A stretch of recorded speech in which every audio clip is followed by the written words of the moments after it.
Ibihe byiza kuri wowe ukurikiye Dash TV. Uyu munsi tugiye kurebera hamwe amategeko 7 y'isanzure cyangwa se amategeko 7 ya kamere. Amategeko 7 buri muntu wese akwiriye kumenya mu rugendo urwo ari rwo rwose rw'ubuzima. Aya mategeko arakureba.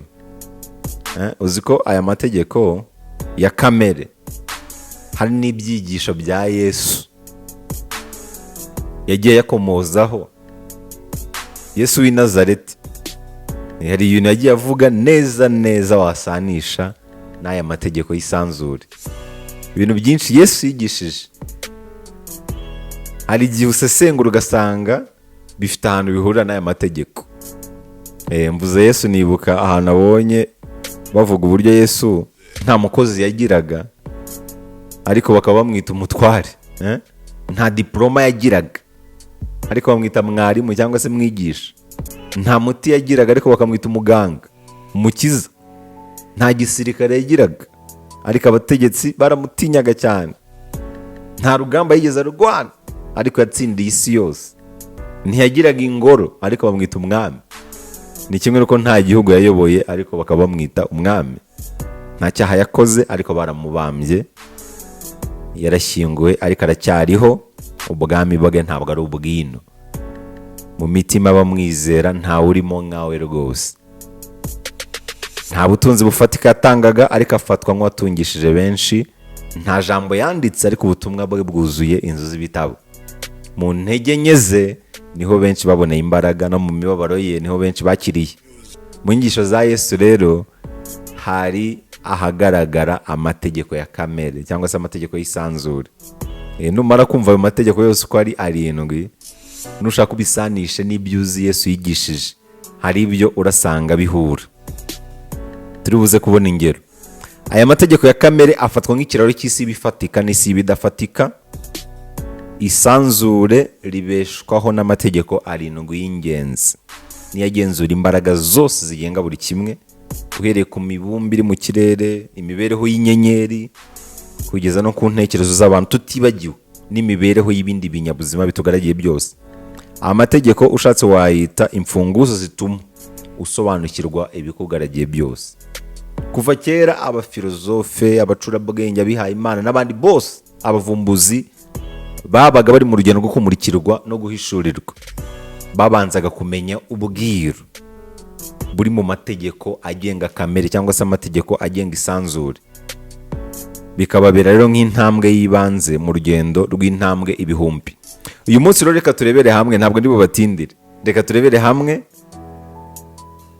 amategeko 7 y'isanzure nk'uko yabereye akabando k'iminsi benshi. Nawe wumva kino kiganiro ashaka kukubera isomo rwose. Reka duhere ku itegeko rya mbere rya kamere. Nuko buri kimwe cyose kiriho gifite isoko ku kintu kimwe. Buri kimwe cyose kiriho gifite isoko ku kintu kimwe. Icyo kintu kimwe hari ababyita Imana, abandi bakabyita mind, abandi bakabyita umwuka, abandi bakabyita imbaraga rukuruzi, abandi bakabyita ubusa, abandi bakabyita tome. Wabyita uko ushaka ariko buri kintu cyose kiriho. Ibimera, amatungo, abantu, amabuye, inyenyeri, imibumbe, buri kintu cyose kiriho gituruka ku mbaraga imwe. Muri make hari imbaraga imwe itagira iherezo igenga buri kimwe cyose tubonesha amaso yacu. N'ibyo tutabasha kubonesha amaso yacu bigengwa n'iyo mbaraga imwe. Iyo mbaraga rero bamwe bayita ibyo bashaka, ariko ikintu ugomba kuzirikana no kuvuga itegeko rya kamere nuko isoko ya buri kimwe cyose gihari ari imwe. Nujya mu iyobokamana barakubwira ko buri kintu cyose cyaremwe n'Imana. Nujya muri siyanse barakubwira imbaraga za rukuruzi zatumye buri kintu cyose kibaho. Iri hame wamaze kurisobanukirwa, uba uteye intambwe runaka yo gusobanukirwa isanzure. Muri make usubije ibihe inyuma ukajya ku itangiriro. Hari imbaraga imwe yaremye buri kimwe cyose. Turi bamwe, buri kimwe cyose ni wowe. Icyo wanga cyose ni wowe. N'icyo ukunda cyose ni wowe. Icyo urwanya cyose ni wowe. N'icyo ushyigikiye cyose ni wowe. kubera ko isoko ya byose ni imwe. Iryo hame ni ihame rya mbere ry'isanzure, ni itegeko rya mbere rya kamere, kumenya ko ibintu byose bifite umuzi ku kintu kimwe. Nigeze kubaha urugero rworoshye kugira ngo ubyumve neza. Ntabwo u Rwanda rwatangiye rutuwe na miliyoni 14, no. Ese ninde muntu wa mbere watuye u Rwanda?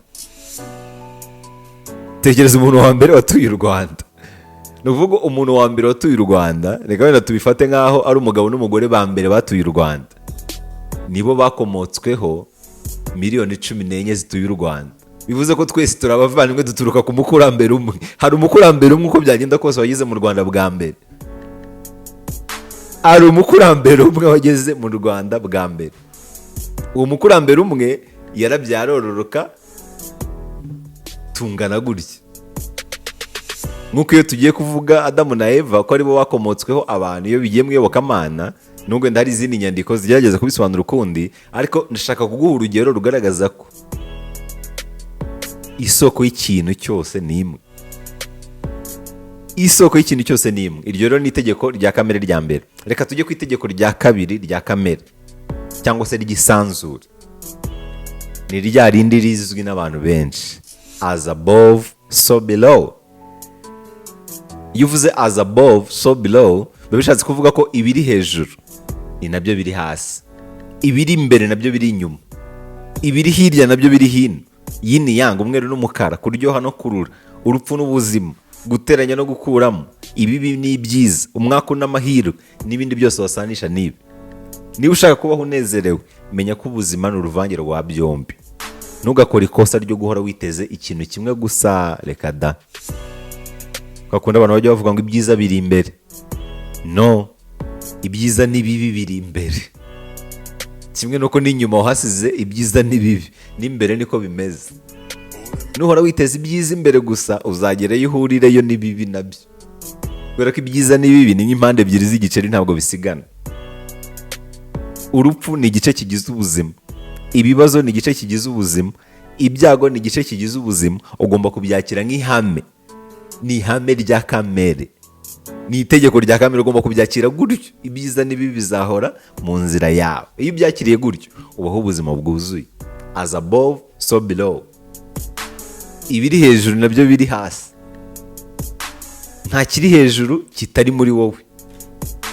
Iri hame rikanagaragaza ko ibyo ubona hanze nabyo bikurimo imbere.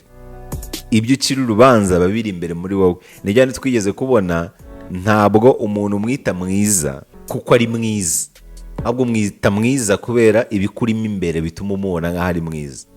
Niwo wita mubi, umwita mubi kubera ibikurimo. Ni ukuvuga ibyo ubona ni indorerwamo y'ibikurimo imbere. Ibikurimo nibyo bituma ikintu runaka ukibonera mu ndorerwamo runaka. Iri tegeko ryunganira ririya rya mbere, naryo rigaragaza ko hari ihuriro rya buri kimwe. Ntabwo urupfu n'ubuzima ari ibintu bitandukanye, ahubwo biruzuzanya. Ntabwo isi n'ijuru bitandukanye, ahubwo biruzuzanya. Bigenda kumera nka byane twabonye ku mibumbe. Imibumbe iri mu kirere iri no muri wowe. Twarabibonye turi kwiga bira bya chakra 7, ahantu zihuriye n'imibumbe 7, ahantu zihuriye na elema 7 zigize ubuzima. Ibiri imbere muri wowe biri no hanze. Hari elema 7 zigize ubuzima, twarazibonye, zirimo amazi, ubutaka, umwuka, umuriro, isanzure, haza sound, haza divine consciousness. Izo elema nk'uko ziri hanze n'imbere muri wowe zirahari. Niba ari amazi urayabona hanze, ariko no mu mubiri wawe harimo amazi. Niba ari umwuka hanze urahari, ariko no mu mubiri wawe urahari. Niba ari ubutaka hanze burahari, ariko no mu mubiri wawe burahari. Kino kiremwa n'ubutaka. Niba ari umuriro, mu mubiri wawe harimo amashanyarazi nk'uko no hanze hari umuriro. Turimo turajyana. No kuvuga as above so below. Ibikurimo nibyo biri hanze, ibiri hejuru nibyo bikurimo. Ubuzima bw'umwuka bwuzuzanya n'ubuzima bufatika, ntabwo bitandukanye. Ibiri imbere muri wowe nibyo byigaragaza n'inyuma yawe. Ni nabyo Yesu yavugaga ngo ubwami bw'Imana buri muri wowe. Ibiri hejuru nibyo biri muri wowe. Ibyo ushaka bibe mu isi nk'uko bikorwa mu ijuru. As above so below. Banza ushaka ubwami bw'Imana buri imbere muri wowe. Numara kubushyikira, uzasobanukirwa n'ubwami bw'Imana bukugaragiye, ibindi byose uzabyongererwa. Iryo ni itegeko rya kabiri rya kamere. Reka tujye ku itegeko rya gatatu rya kamere, nuko buri kimwe cyose ari vibration. Buri kimwe cyose ni imbaraga ntigisi. Nta kintu na kimwe kiri hamwe kuri iyi si, reka da, ibintu byose bihora biyegayega. Burya ikiri hamwe cyose gitangira gupfa. Ubuzima ni ukunyeganyega. Nibyandi byuko ubuzima bumeze nko kunyonga igare, iyo utanyonze uragwa. Niba utari kunyonga, ni ibintu bita byikora kuhita utangira kugwa, ni ibintu bita byikora kuhita utangira gupfa. Ubuzima ni ukunyeganyega, ni vibration. Kuva ku kantu gato kugeza ku kintu kinini, ubuzima bugizwe no kunyeganyega. N'ibuye ari ibuye, muri ryo habamo imbaraga ntigisi. Burya ibuye naryo rigira ubuzima, niyo mpamvu rikonja cyangwa se rigashyuha mu gihe ikirere gihindutse, kubera ko rigifitemo imbaraga ntigisi. Buri kiriho cyose gitigitira kuri fréquence runaka. Igishyushye n'igikonje cyose kigizwe n'imbaraga imwe, ariko iri kuri fréquence zitandukanye. Nibyo nababwiraga nti, nubwo iyo twigisha tuvuga ko imbaraga mbi n'imbaraga nziza bitandukanye, ariko mu by'ukuri nta mbaraga zitandukanye zibaho. Habaho imbaraga imwe, ahubwo fréquence ikoreshejwemo niyo iyigira nziza cyangwa mbi. Nibyo Yesu yavugaga muri Mariko 10:31 ngo benshi mu ba mbere bazaba ba nyuma n'abanyuma baba ba mbere. Yabivugaga ashaka kugaragaza ko ahazamuka hose haba hanamanuka. Uri hejuru kubera fréquence uriho, ariko n'uri hasi nuko ari kuri fréquence itandukanye n'iyawe, ariko mwese muri ku murongo w'ubuzima bumwe. Ahamanuka hose haba hazamuka kimwe, nuko ahazamuka hose haba hanamanuka. Iri ni ihame rikomeye rya kamere, ni itegeko rikomeye ry'isanzure buri wese akwiriye kuzirikana. Ibiriho byose bigengwa na vibrations. Imbaraga ntigisi nizo zikugira uwa mbere, ariko kugumya uri uwa mbere igihe kinini bigusaba kugenzurana ubushishozi fréquence yo kuba uwa mbere. Ariko iyo fréquence ntabwo ushaka kuyihoraho, ntabwo wayihora n'iteka ryose, kubera ko ubuzima bugizwe n'imbaraga ntigisi zihora zitigita. Rero uyu munsi utigitana nazo ukaba uwa mbere, ariko uko imyaka ishira kwa gutigitana nazo bikagabanuka, ukavaho hakaza abandi. Ubuzima buva mu rupfu n'urupfu rukava mu buzima binyuze muri vibrations. Fréquence y'ubuzima itandukanye na fréquence y'urupfu, ariko biri ku murongo umwe w'imbaraga ntigisi. Umwijima ntabwo utandukanye n'urumuri, ni bimwe ariko kuri fréquence zitandukanye z'imbaraga ntigisi. Iryo ni ihame rya gatatu, cyangwa se ni itegeko rya gatatu rya kamere cyangwa ry'isanzure. Reka tujye ku itegeko rya kane ry'isanzure, ni irijyanye n'injyana imwe y'isanzure. Buri kimwe cyose mu isanzure kijyana n'injyana yayo. Ikitari mu buryo nuko cyo cyatandukiriye injyana y'isanzure. Nk'uko izuba rirasa rikarenga, umuyaga ugahuha mu njyana runaka, isi ikikaraga mu njyana runaka, ni nako buri kimwe cyose kiriho kigomba kujyana n'iyo njyana. Iyo kitajyanye n'iyo njyana, nicyo kihazaharira, ntabwo ari isanzure rizahara, reka da. Byane ngo ndakubwira ngo ubuzima bumeze nko kugendera muri taxi itwara abagenzi, waba wayiteze cyangwa utayiteze, taxi ntibibuza gukomeza ingendo zayo. N'isanzure niko rimeze. Injyana y'isanzure ntabwo igihinduka. Iyo utajyanye nayo ijyana nawe. Iyo utajyanye nayo ubyina amanyurane, ugakurwa mu murongo w'ibifite ubuzima buzira umuze, kubera ko ikijyana n'isanzure cyose kigomba kuba gifite ubuzima buzira umuze. Iyo utaniye rero ntujyane nayo, ubaho ubuzima bw'ibihano. Mu njyana y'isanzure rero buri kimwe kigira igihe. Buri kintu cyose kigira igihe cyacyo. Habaho igihe cyo kubyina n'igihe cyo kuruhuka. Iyo imbyino yawe igezweho urabyina rwose ukarabagirana, ariko igihe cyo kuruhuka iyo kigeze, ugomba kuva ku rubyiniro nta mananiza. Buri kintu kigira igihe cyacyo. Niyo mpamvu ari byiza kumenya ibimenyetso by'ibihe, kubera ko iteka ryose igihe cyawe cyo kuva ku rubyiniro kigeze. Isanzure riguha ibimenyetso. Hariho igihe rero cyo kubiba n'igihe cyo gusarura, hariho igihe cyo kuvuka n'igihe cyo gupfa, hariho igihe cyo kubyina n'igihe cyo kuruhuka, hariho igihe cyo kwaka n'igihe cyo kuzima. Iri tegeko rya kamere ritwigisha ko tugomba gutegereza igihe nyacyo cy'isanzure muri buri bihe byose. Mu byo tugerageza kuremaremya byose, ugomba gutegereza igihe nyacyo. rikanatwibutsa ko tugomba gukora ibyo dutekereza ko ari ibyanyabyo muri buri kanya kose, ibindi tukabiharira igihe nyacyo kikazabisobanura. Itegeko rya gatanu ry'isanzure ni uko buri kintu cyose kibaho kubw'impamvu. Ni nka rya tegeko rya karma. Nta kintu kikubaho nta mpamvu, buri kimwe cyose ukoze kigira ingaruka. Mu isanzure nta kintu kibaho kubw'amahirwe, reka da, nta mahirwe abaho mu mategeko ya kamere. Icyo twita amahirwe ni umusaruro w'ibikorwa runaka, byaba ibyo tuzi cyangwa se tutazi. Hari ibintu bishobora kukubaho utazi ko wabigizemo uruhare, noneho byakubaho ukagira ngo biragutunguka, byita amahirwe. Ariko itegeko rya kamere rigaragaza ko no kuba ayo mahirwe ari wowe agezeho, ibyo wita amahirwe kuba ari wowe bigezeho, ni uko wabigizemo uruhare. Nta kintu kikugwirira kibaho rero. No kuba uri mu mwanya utekereza ko cyakugwiririye, nabyo ubwabyo ni uruhare wabigizemo. Itegeko rya kamere rigaragaza ko buri rubuto ubibye rwose rutanga umusaruro runaka. Muri make ibyo biba nibyo usarura. Buri gitekerezo, buri marangamutima, buri gikorwa kigira uruhare mu ruhererekane rw'ibikubaho byose, byaba iby'aka kanya cyangwa se iby'ahazaza. Muri make urugero ugereramo abandi ni rwo nawe uzagererwamo. Iryo ni itegeko rya gatanu rya kamere. Itegeko rya gatandatu rya kamere cyangwa se ry'isanzure ni itegeko ry'uburinganire, balance. Isanzure ryose rigendera ku kuringanira. Hari ibipimo ntarengwa bigomba kuboneka kugira ngo buri kimwe cyose kibeho uko gikwiriye. Iyo urengeje ibipimo ubaho ubuzima bw'ibihano. Niba ushaka ubuzima bw'ibihembo, shyiramo balance. Ikintu cyose shyiramo balance. Mu mirire ringaniza, mu minywere ringaniza, ibintu byose ringaniza. Buri kimwe cyose kigizwe n'uburinganire bw'imbaraga ebyiri, wagereranya na ngore cyangwa ngabo. Guteranya no gukuramo bigomba kugira ahantu biringanirira. Muri make ntugakonje cyane ngo ukabye, ariko nanone ntugashyuhe cyane ngo ubire. Nicyo bishatse kuvuga, shyiramo uburinganire. Nushyiramo uburinganire ubuzima buzakuryohera, uzagira ubuzima buzira umuze, n'ibyo urya byose bizakuryohera. Nigeze kubabwira ngo ku bijyanye n'imirire, niba ushaka ubuzima buzira umuze, rya duke kuri buri kantu kose. Nushaka kubirira rimwe, hazaba habuzemo uburinganire. Buri kimwe kiriho kubera uruhare rw'izo mbaraga ebyiri. Iyo zihuje mu bijyanye n'ibipimo, nibwo habaho ikintu gishya. Ntabwo ushobora kurema udafite uburinganire muri wowe. N'ikimenyimenya umugore n'umugabo, iyo bahuje imbaraga ku gipimo runaka, nibwo barema umwana. Umwana abaho kubera ko umugore hari imbaraga yatanze n'umugabo hari imbaraga yatanze, ziraringanira. Iyo ziringaniye rero nibwo barema, bakarema umwana.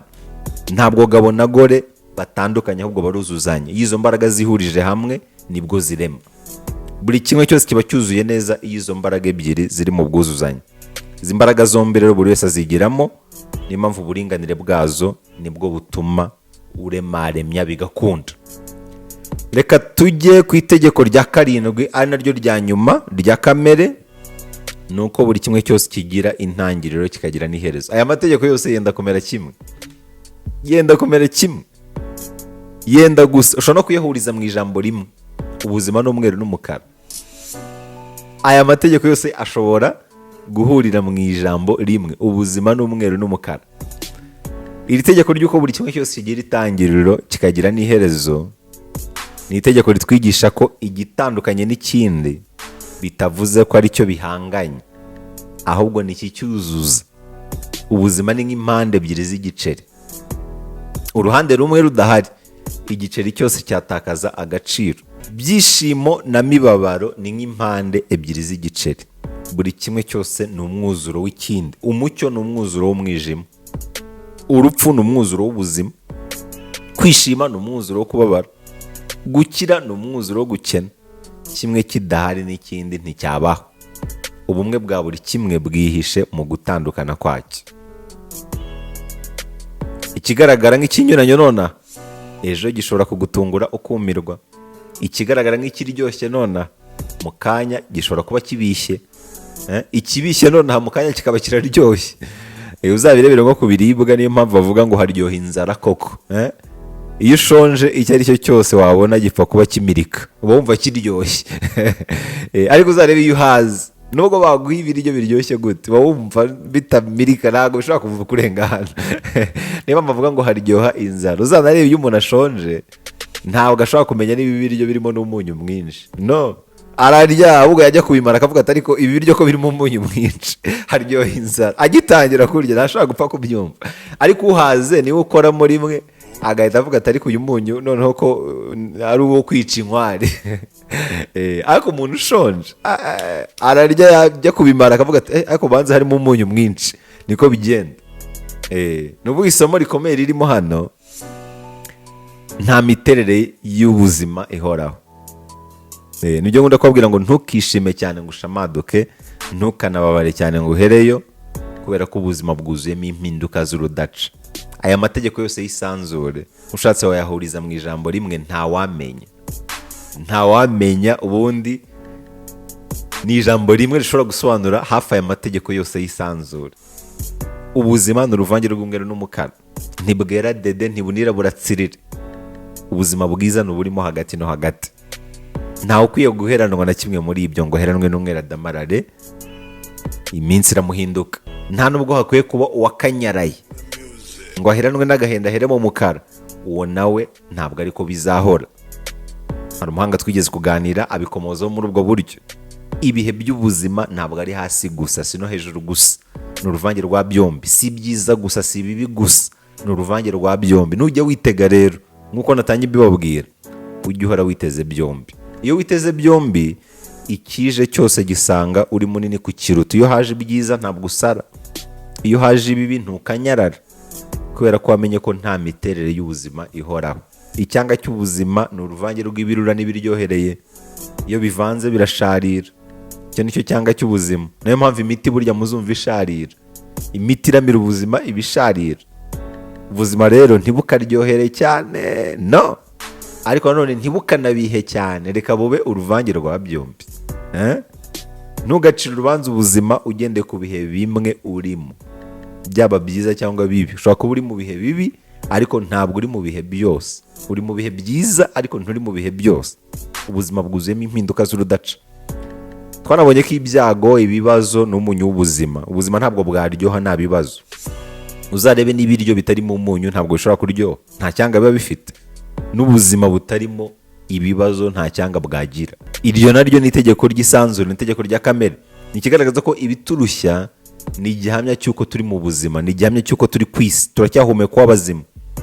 Ubuzima butarimo ibirura, butarimo ibyago, butarimo ibibazo, butarimo ibibi, butarimo umukara, ntabwo wowe hano ku isi. Umuntu abugira iyo yapfuye cyangwa se yari hafi gupfa. Twarabibonye, iyo ubuzima bwawe buri mu mweru gusa ukabona buhora buryohereye gusa, abahanga banakubwira ko ugomba kugiramo n'amakenga. Hari igihe Uwiteka bari hafi kuguhamagara. Iyo inyenyeri igiye kuzima burundu, irabanza ikarabagirana cyane.